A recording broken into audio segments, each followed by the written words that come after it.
Reading particularly challenging texts.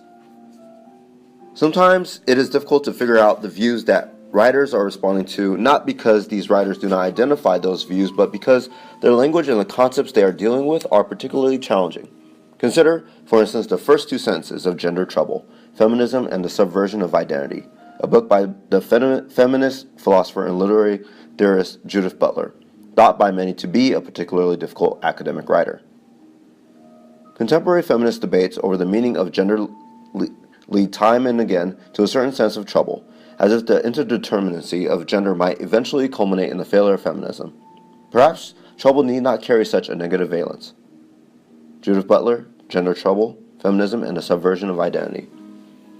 There are many reasons readers may stumble over this relatively short passage, not the least of which is that Butler does not explicitly indicate where her own view begins and the view she is responding to ends.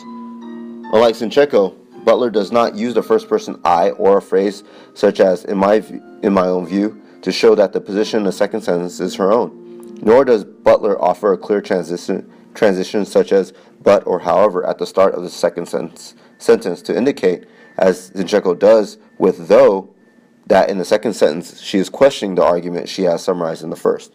And finally, like many academic writers, Butler uses abstract, unfamiliar words that many readers may need to look up, like gender, sexual identity, male or female, interdeterminacy, the quality of being impossible to define or pin down, culminate, finally result in, and negative valence, a term borrowed from chemistry, roughly denoting negative significance or meaning.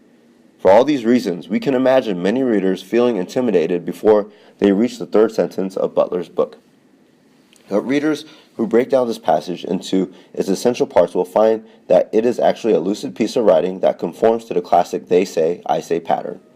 Though it can be difficult to spot the clashing arguments in the two sentences, close analysis reveals that the first sentence offers a way of looking at a certain type of trouble in the realm of feminist politics that is being challenged in the second.